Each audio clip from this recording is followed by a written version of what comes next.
to live stream the wedding.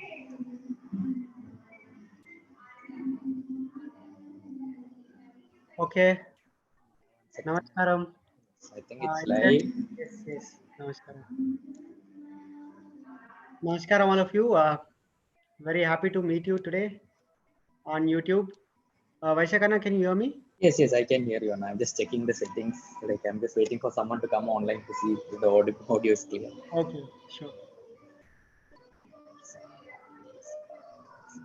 And I'm one doubt, like today is Ekadashi only, no? Because a lot of people are telling me tomorrow is Ekadashi. That's why I'm asking. No. Actually, what happens is on a few days, some calendars will differ by a day. Oh, okay. So, few calendars will choose the previous day and some calendars will choose the next day. That's why the confusion is. We are streaming, we are live. There are Hmm. two people watching. Can any one of you say whether the audio is clear or not? Hey, Nehaka is replying, hey. Akka, can you just tell me whether the audio is clear? No, he's replying. I think it's clear only. It's clear only, Akka. Anna, you can. It's clearer? Yes. Yeah, Okay. it's clear. It's clear. Okay, fine. So, Namaskaram. Thank you so much for having me here. And today we thought that we'll use this session if people have any queries about the last 5 Agni series videos, and also if people wish to share their experiences about implementing the same and also about Ekadashi. So, today being Ekadashi, I hope many of them would have fasted. And we have been getting a lot of sharings already from people on our group about how they fasted today. And we also got a few queries from few people. So maybe we'll start with those queries which we already have. Okay, I'll look at them one by one. And as you get more queries, if you get more queries on the live, then just let me know. Once I finish with them, we can look at that. So shall I start with some of the queries which you got? Yes, Anna. We have like 45 minutes today, so we can do it in Okay, that much time. Yes. sure. Okay. So, okay. So someone asked about, okay. So this was a common question, which for few people is whether it's okay to have neem and turmeric on Ekadashi days. So I'll just clarify about that. So neem and turmeric, which needs to be consumed on an empty stomach condition. So this can be had even on Ekadashi. It's not an issue. So this is something which you can continue to have on Ekadasi as well. You can have it with lukewarm water. And a few people also asked whether this will kind of affect their empty stomach condition before doing the practices. So again, that won't affect. Neem and turmeric is something which you can take before doing your practices. You can take it along with lukewarm water, so that won't affect your empty stomach condition as well. And regarding, someone asked whether it's okay to, I think there was a question. Wait just a minute. Yeah, is there any difference between taking the neem and turmeric balls versus taking the neem and turmeric capsules? So one of the Agni series videos was about having neem and turmeric on a daily basis. So I think this question came up about that, because neem and turmeric capsules are available in Isha Shoppe, and this is something which can be taken very easily. So there is a lot of convenience in taking that versus making the neem and turmeric balls using the neem and turmeric powder. So there is no advantage or disadvantage in either of these things. So whichever suits you, if you are able to make the neem and turmeric balls easily, please use that. There is no harm in that. And if your situation is such that it's difficult for you and you're traveling, and it's much more convenient for you to carry the capsules, then it's better to do that rather than skipping it. So you can do that. If you're at home, maybe you can even make the neem and turmeric balls, and when you're traveling, you can even carry this with you, so that this is easier. So whichever works better for you. There is it's not that one is better than the other. It's the same thing actually. It's just a matter of convenience and whatever suits you better. So that's about the neem and turmeric. And Let me see what other questions we had. Okay, someone asked about, Samprit was asking about, is it okay to have honey, especially during Ekadashi, if they are feeling hungry? Okay. So, see, when you're fasting on Ekadashi, it is something that you don't forcibly try to fast. This is something that it should come effortlessly with your system. Once you start doing the yogic practices and eating the right kinds of foods, by preparing your body by eating the right kinds of foods, you'll see for a normal healthy person they would be able to fast quite effortlessly. So this is not something where you're trying to torture your body by resisting food. So this is something that you should be just seeing how you can fast consciously. So if there's a need for you and it's difficult for you that you're unable to fast, throughout the day on Ekadasi, you can definitely have honey. You can have fruits as well. Something which is lighter on the stomach, you can have that. Chewing amla also helps in warding off hunger. So definitely you can do that, and maybe over a period of time, your body become comfortable, and you will be able to do without this as well. So it's always best that you just go and go with your body. Just listen to how your body is adapting to this.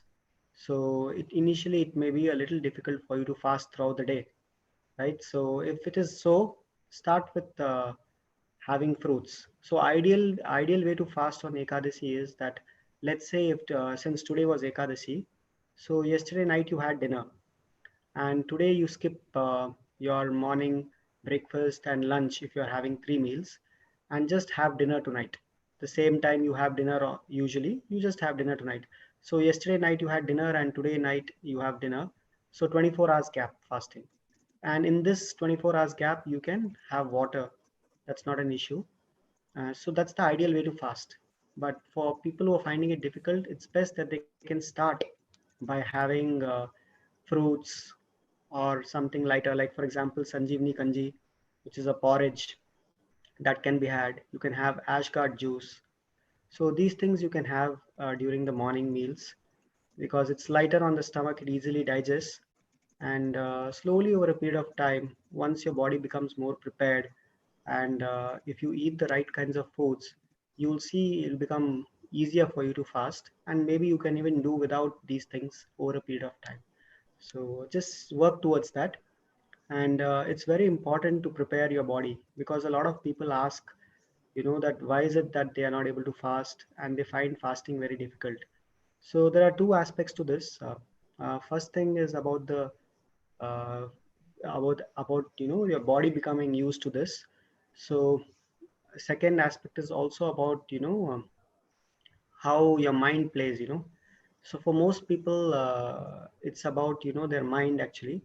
It's just that they are not able to resist, and they tend to listen to their mind more than their body.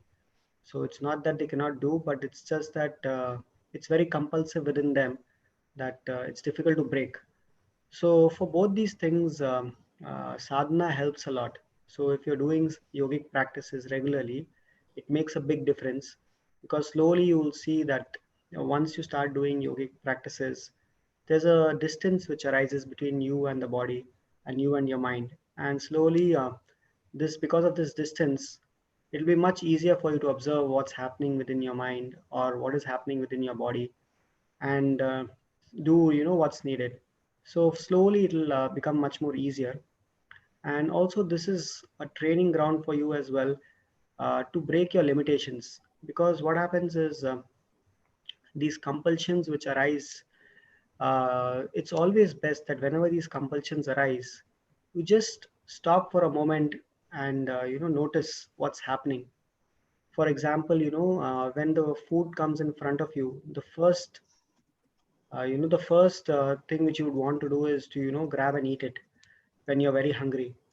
But instead of that, if you just pause for a few seconds and just become aware of what's happening within you, you'll suddenly see that these compulsions which are coming, it's possible to kind of become aware of them and to overcome it.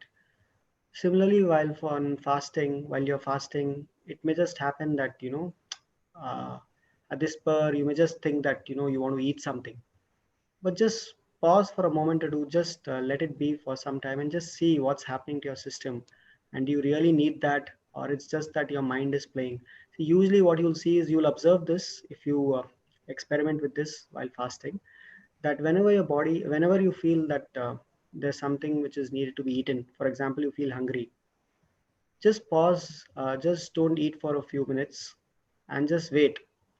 You will see that after some time, suddenly that hunger might disappear, because once the body recognizes that, once there is hunger and the body recognizes, then it'll release the next quota of energy, and suddenly then you'll feel, completely all right. And whenever you're feeling hungry, you can just have a little water. That will settle it.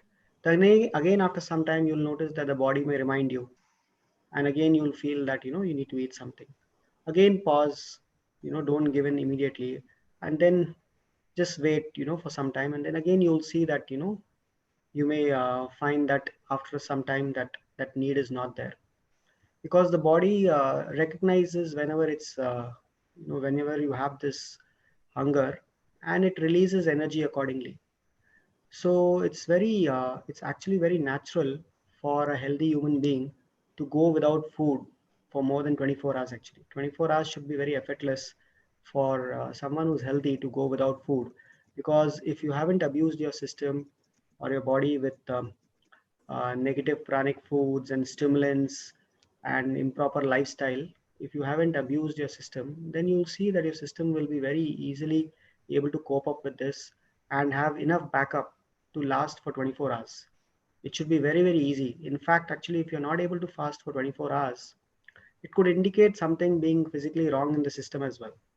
So it's always best that, if to just see how you can prepare your system by eating the right kinds of foods, even if you have not been doing this before.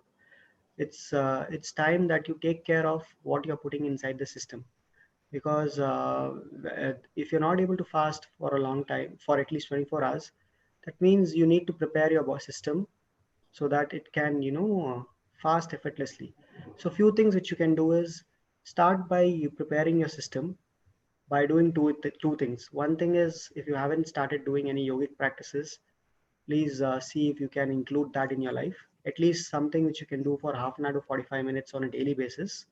Do this on a daily basis with commitment. That will make a big difference.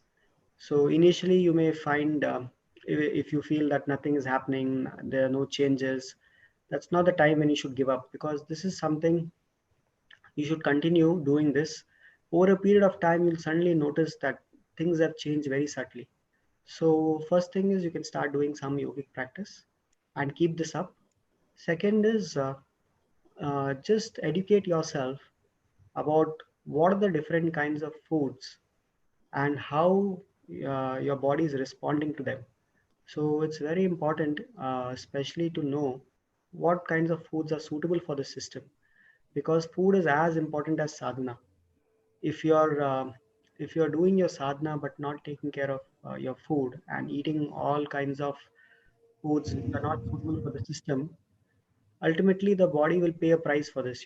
So it's important that you don't create obstacles in your growth, and food is one of the major things for most people which is actually creating impediments in their growth, because if you see most of the illnesses today, most of these chronic ailments are caused by improper food and lifestyle.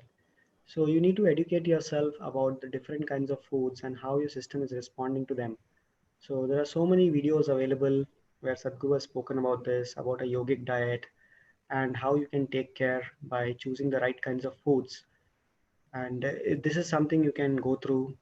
And if you need help where you need a more structured approach, we have a program called as Aahar, and this is completely online. So anyone from whichever part of the world you are, you can join at your own pace, or whichever time is comfortable with you, you can join. So in this program, we take you through all the fundamentals about a yogic diet. What kinds of foods are there, the classification of foods, what are positive pranic, negative pranic, zero pranic foods, what kinds of foods you should choose, how you should structure your meal, and what are the effects of eating and choosing the right kinds of foods. So it's a very structured approach where even if you don't know anything about what to eat, by the end of the session, you will have a clear cut idea about what are the different kinds of foods and how your system is responding to them, and how you should take simple, easy steps to implement these changes in your life. So you can do that and start making these changes. And this is not something which is very difficult. We have seen a lot of people, irrespective of the age, that they are able to take charge of their diet and see huge changes in the way they feel. Because what you eat can need not determine the quality of your life, but it can definitely make a big difference. And if why to kind of eat something which is not supportive for you and struggle with it? Instead of that, if you choose something which is suitable for your system, you can very effortlessly carry out all your activities and it will be very supportive for you. So it's important that you educate yourself. So you use whatever support is needed and try to educate yourself. So within a few weeks or months of making these changes, you'll suddenly see how your system is behaving differently, and what was difficult earlier, you may be able to see that fasting becomes much more easier for you. And we have seen this happening with a lot of people who initially thought that it's very difficult for them to fast, and over a period of time, once they started making necessary changes in their diet, for example, eating at least 50% raw food, having neem and turmeric first thing in the morning, chewing their food thoroughly. So this is the reason why we started this Agni series, because we felt that sometimes if we give a lot of information to people, they find it overwhelming and it's difficult for them to implement anything. Because there's no point in you going through all the videos and knowing about things but not able to implement anything. So only if you implement something, you will see something changing in your life. So this is one of the reasons why we started this Agni initiatives, because through this Agni initiatives, uh, our goal is to make these simple aspects about a yogic life available to people in such a way that it's easy for them to implement one step at a time. So that's why we are releasing this Agni series every week. We are talking about a certain aspect which you can try and implement. For example, there was one initiative about having how many meals to have, where we looked at how many meals one should have according to yogic system. Then there was another about having neem and turmeric on an empty stomach every day in the morning. There was yet another one which we spoke about having your meals with gratitude and saying an invocation before starting the meal. And another one we looked at about how chewing food 24 times makes a big difference.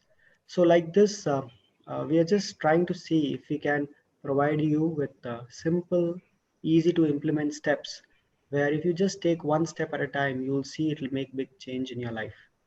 So if you haven't been following them and if you haven't started implementing, my request to you would be to use this opportunity, because this is something which may appear very simple, but this has the potential to fundamentally transform the way you feel within yourself if you just make a change in terms of trying to implement. And a lot of us, the only place where we are lacking is in implementation. It's not that we don't know about things, it's just that the implementation is lacking.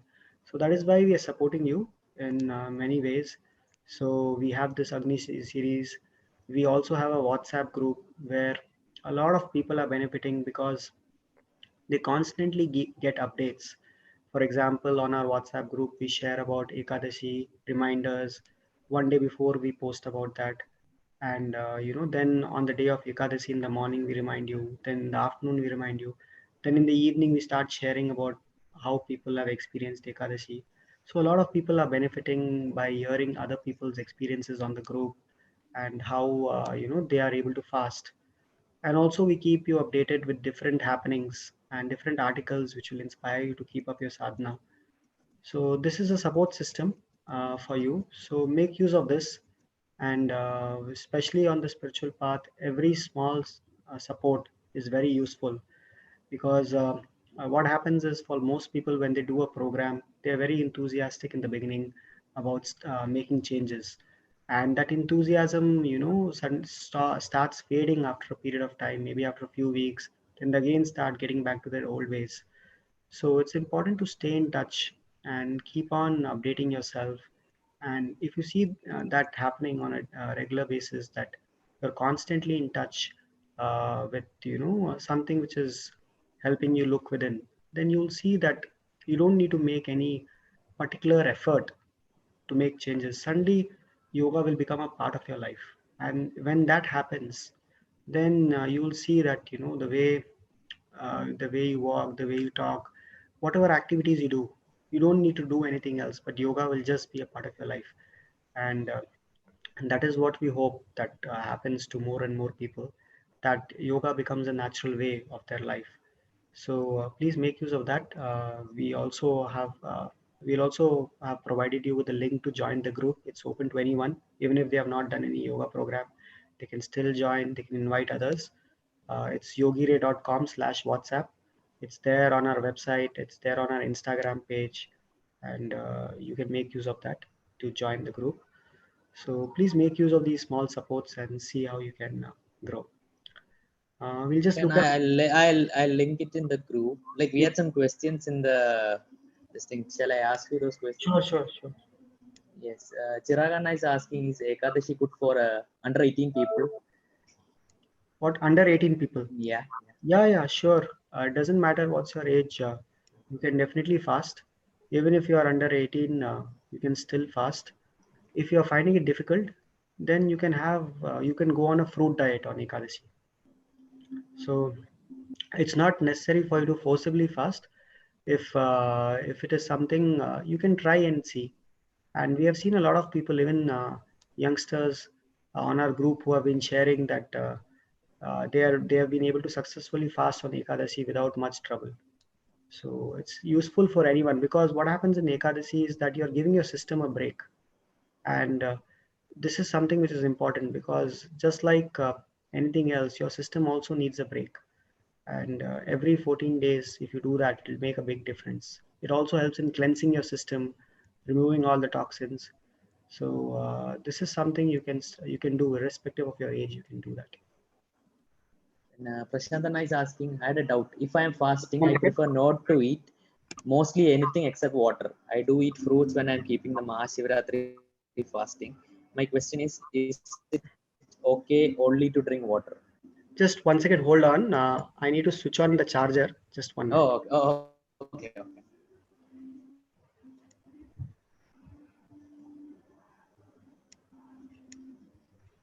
Very Okay. nice. We Yes. will answer Uh, the questions here. Mukulana is Sorry. back. Yeah, Can you repeat yeah. the question once more? Sorry. Yeah.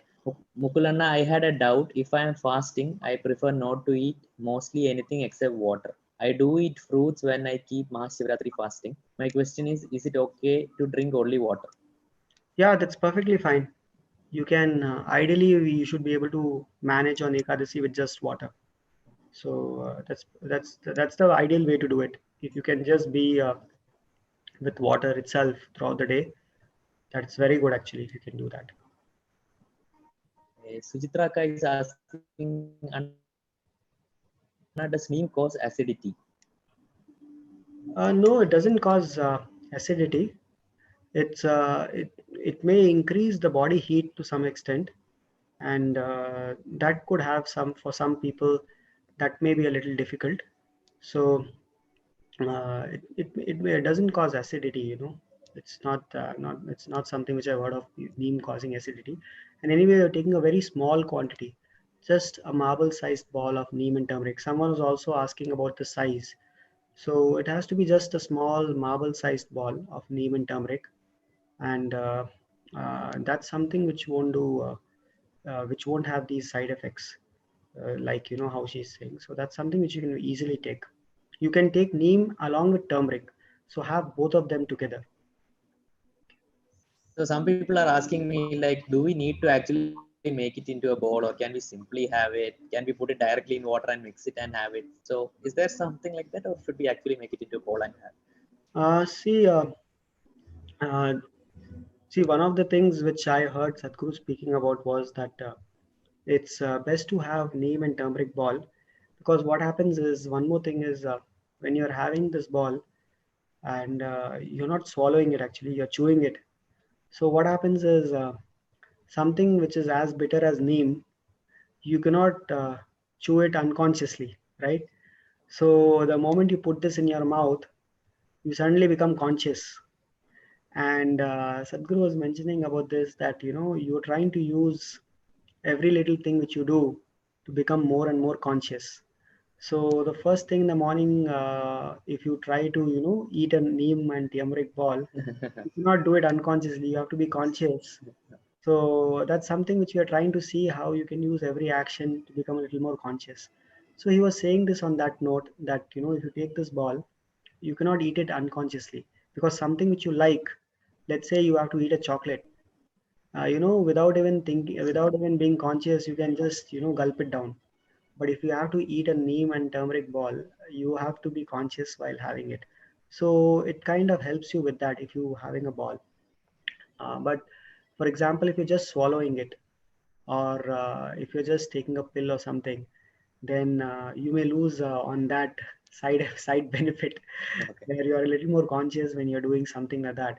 But otherwise, there is no harm in just taking it along with water as well. For example, you can have the powder and then have water along with it. And I think even on the Isha Shopee website, where they have given the link to purchase this neem and turmeric powder, even there they've added some instructions that for those people who wish to, they can even have it along with water directly. So there's no harm in doing that as well, as long as you're taking neem and turmeric in whichever form, it's fine.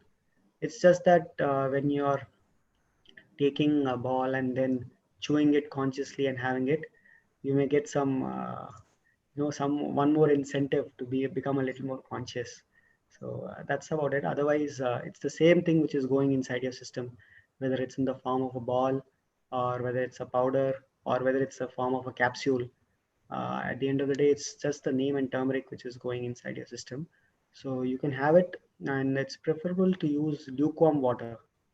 So when you have lukewarm water, the temperature of the water is almost the same temperature as your body, which is about 36 degrees centigrade. So it doesn't lead to loss of heat. So it's always best to take it along with lukewarm water. And few people asked whether they can take it along with honey, tinge of honey. So you can do that as well. It's just that it should be mildly laced with honey if you're planning to take it just before your practices. Because if you take it with a lot of honey before doing your practices, that may not help you in your empty stomach condition. Because while doing the practices, you should be on empty stomach. So if you were doing the practices for a longer period of time, like if you're doing practices continuously for about 2 hours or more, then if you wish, you can slightly mildly lace the water with honey. It shouldn't be honey water, just mildly lace it. But adding too much honey to it, might make it become like honey water, and that is not suitable before doing the practices. So just mildly lacing it with honey, it's fine. Or if you're not doing practices after that, and if you just wish to have along with honey water, that is also fine. So there's no harm in taking it along with a little bit of honey water as well, if you wish to. Otherwise, just with plain lukewarm water, it's perfectly fine to have it on empty stomach first thing in the morning. And it's preferable to take it before doing your sadhana, because it has additional benefits. It will enhance the way your sadhana happens also, because it dilates the cells in a way that it allows the energy to creep in, and you'll feel that the muscles will become much more flexible, and your sadhana will happen much more easily. So see if you can do that. Yeah, one doubt I had is like a lot of people ask me for the Shivanga sadhana, they say the same thing, but it is after that they have neem and turmeric. So some After people are what? confused. Like in the Shivanga sadhana, there is this process there. After the Shiva Namaskar, they have neem and turmeric, right? But here you are saying before our sadhana we should have.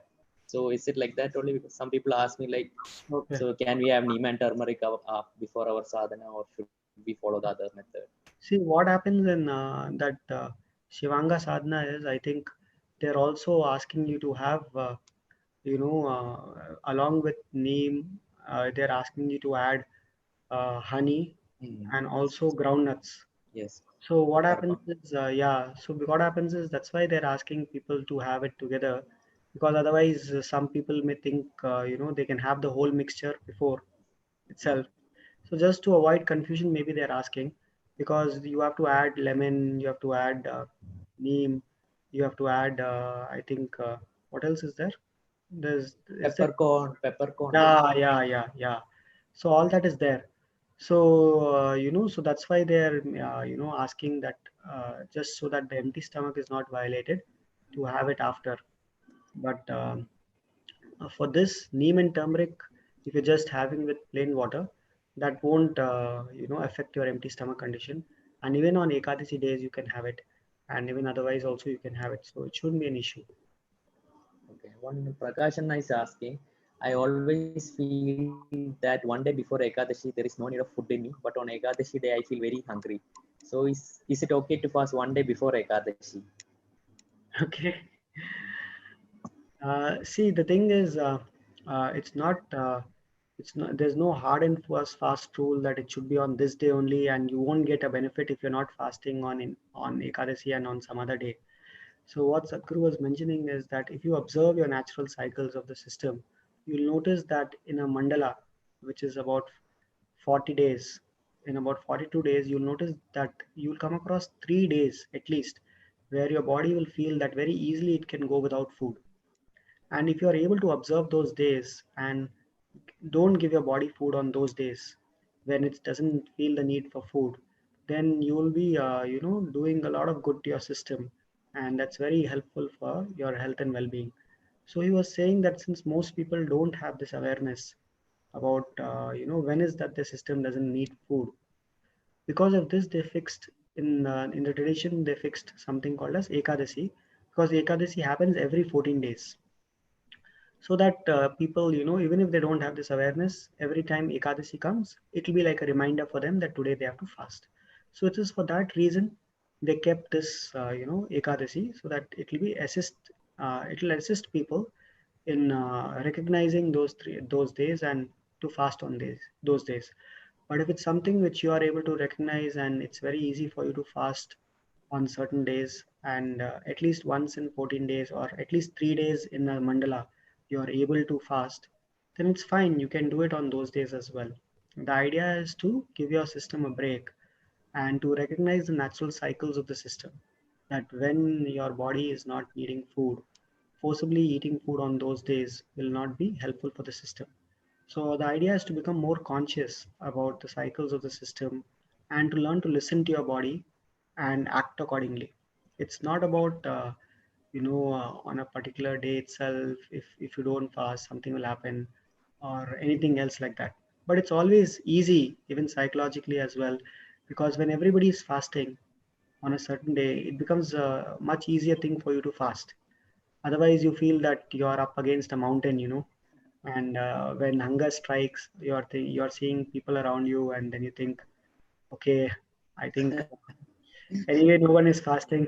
So it's so that is the reason why we usually whenever we are on this path, we always feel that a group of people who are on the similar path is always very supportive. Because when you see a lot of people who are also attempting to fast and sharing their experiences, their struggles, their challenges, and waiting for that day when Ekadasi is happening, then suddenly it becomes much more easily, morally also, psychologically also, it becomes much more easier for you to not give in and use this support to kind of break your limitations. So that's why it also helps, just to keep, because what happens is sometimes if you just listen to your mind, maybe first once or twice it may happen that you listen to your body and you'll say, okay, today I don't need to eat. Maybe third time what will happen is, when you recognize that today is the day not to eat, on that day itself your mom may make something very special at home, and then your awareness will go for a toss. Then you'll start thinking, oh no, I think my body is not right today. I think today is the day for halwa. Maybe tomorrow it will give me the right indication. So like this you'll kind of you may try to trick yourself and think that no, today is not the day and tomorrow it is. So for most people, they don't have they may not have that kind of awareness and commitment to stick to something and do that. They might change their commitment based on what's there in front of them. So that's why I always suggest that it's better to just stick to Ekadasi, because then you don't have you can't give any excuses. Oh, okay, today I don't think my system is today my system is feeling, you might think, oh, today Ekadasi my system is feeling more hungry. I think I should listen to my system. So it has many reasons. So because of that, I think for most people they'll be better off just fasting on Ekadasi rather than going back and forth and not doing it. So you can take a call what works for you. I was just telling you the mechanics of this. Okay, another one question is, what are the physical activities that can be done during Ekadashi, and what is the right way to break Ekadashi fast? Okay. In terms of physical activities, see, Ekadasi is not a day to take rest. So whatever activities you're doing normally, you should definitely continue with the same amount of activity. And that is something when you see that this Ekadasi will strengthen you much more than anything else.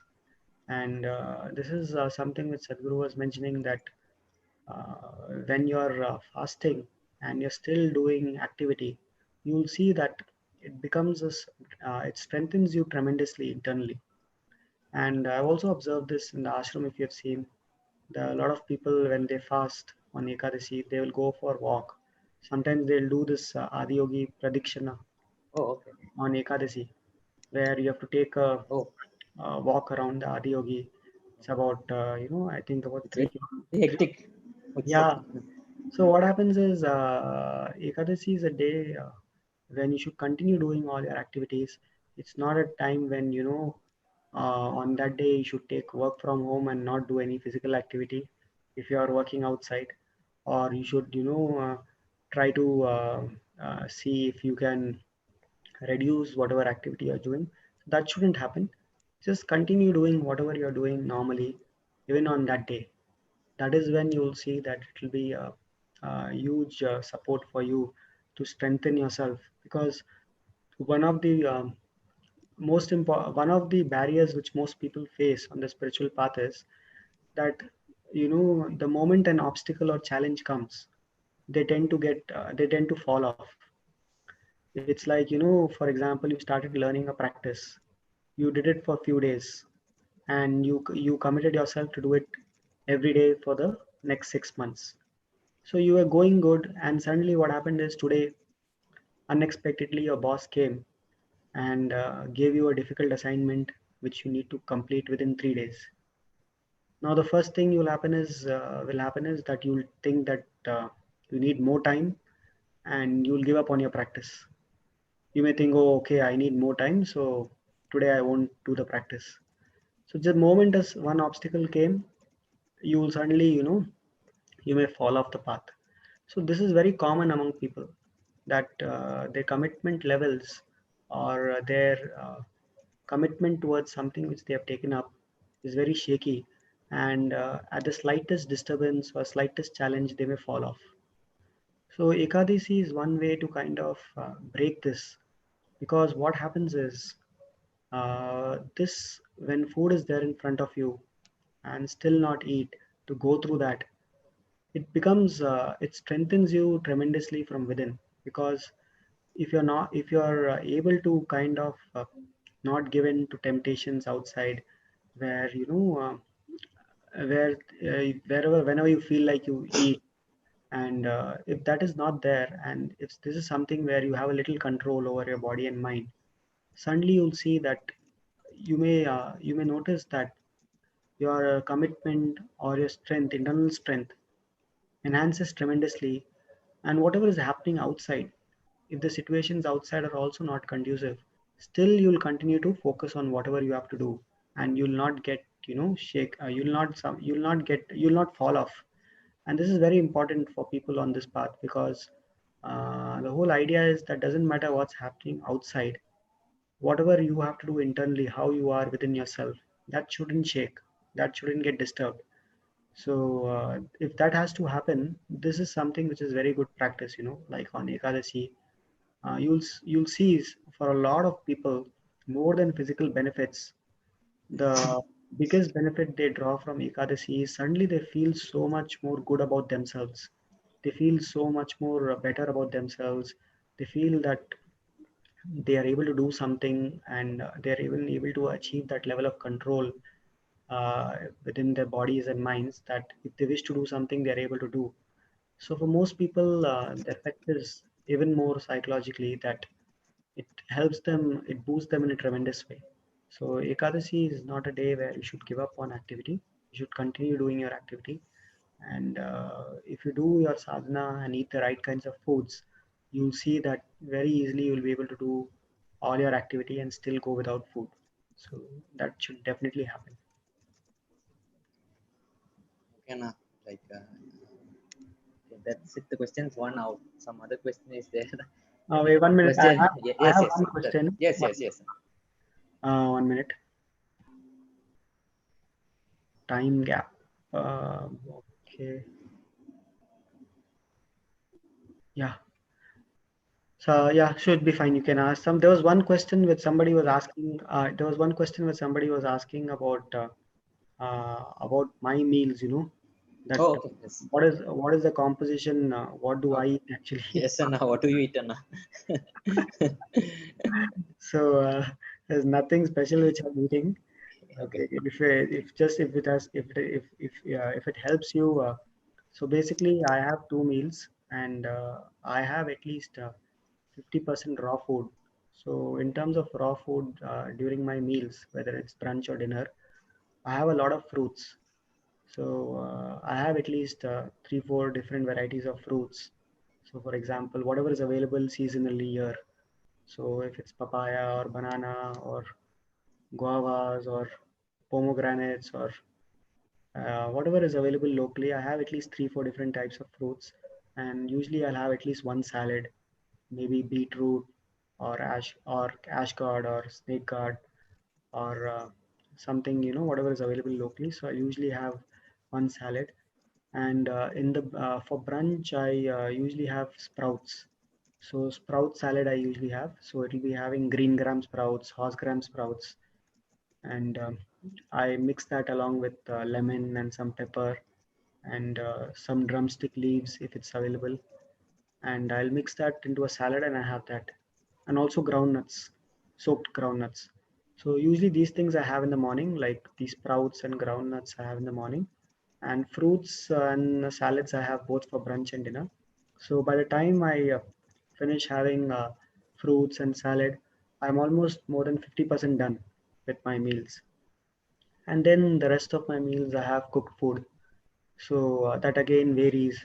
For example, sometimes I have chapati along with whatever curry is there or vegetable is there, and sometimes I have millet, or sometimes I have rice. And most of the days I also try to have Sanjeevni Kanji, which is a porridge, which is a mixture of different grains. So, this is how I divide my meals. So at least 50% raw, and the rest cooked food. And this is something which is very easy to follow. It's not something which is difficult. Anyone can attempt doing this. If you start implementing at least 50% raw food in your diet, you'll notice a big difference in terms of your energy levels, your sleep quota. It'll make a big difference. So whatever fruits you have, try to bring a lot of fruits into your diet, and try to include sprouts, groundnuts, and maybe even dry fruits. So these things would come under the raw food category. And even salads, you can make a salad from a vegetable like carrot, or you can even make beetroot or snake gourd or ash gourd or pumpkin, whatever you or cucumber. You can make different types of salads, and if that is difficult for you, you can just have it raw also, if salads is difficult for you to make. So that's something which can take care of at least 50% of your diet. And then you can have cooked food, maybe if you're having rice or wheat or ragi or millets. Try to see if you can include millets into your diet. That will make a big difference. And try to vary, have different types of grains rather than just having a single type of grain. For most people, they're just having rice and wheat all the time, because of which they get into nutritional deficiencies. So try to see if you can have a balanced diet, including different types of grains. You keep changing, let's say one day you have ragi, another day you have wheat. So I try to see if I can have different types of grains, and sometimes if that's not possible, I just try to have sanjeevani, which is a mixture of different types of grains. Okay. Okay, okay. Anything last? I think we can end the session for today. Yeah. So if there are no other questions, we can end. There So are a few questions. Let me check one. Akash. One more question we'll do. Okay. How can we maintain our body mass index? I tend to lose weight whenever I try 2 meals a day. Please suggest what to include. whenever I try to what? Have 2 meals. Okay. Aka loses her weight. So what should she Okay. include so that she doesn't lose her weight? Okay. See, if one is above 30 years of age, having 2 meals a day is best. It's ideal. And if you're under 30 years of age, you can have even 3 meals. So I don't think it can directly lead her to lose weight. And I don't know how she's deciding whether it's this which is causing her to lose weight, because it could be because of many factors. So it may not necessarily be because of having 2 meals, because it's not that if you have more number of meals, you will be able to put on more weight, because how much the body is able to assimilate makes a big difference.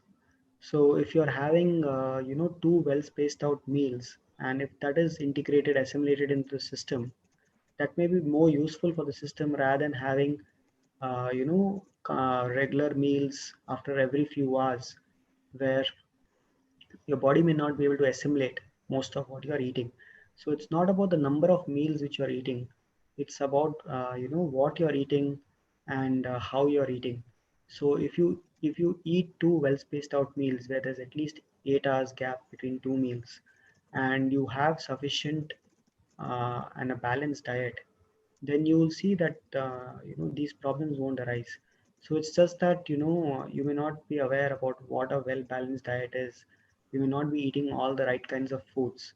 So I would suggest that uh, she should just look into that what is the composition of our diet, because it's not about the number of meals, it's also about what kind of foods which he's eating. So as we looked at right now, having a well balanced diet is important, so including all these things which we looked at. And if if she wants more details, she can even look at doing the Aahar program and getting more insight in terms of what are the classifications and how she could manage her meals and other stuff.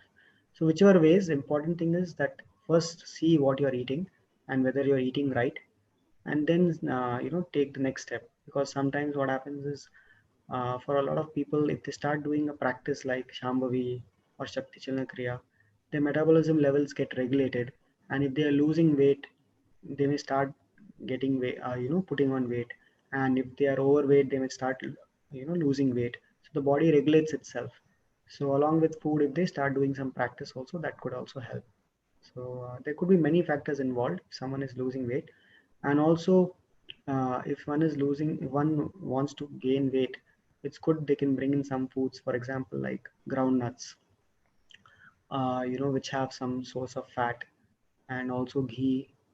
Like this, if you include some of these substances, it can also help. So it may not be necessarily the number of meals, but also what you're eating actually.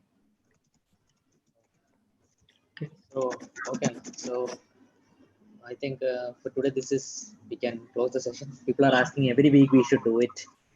Okay. Yeah. We can definitely do it if people have a lot of questions. We can try to do it more often.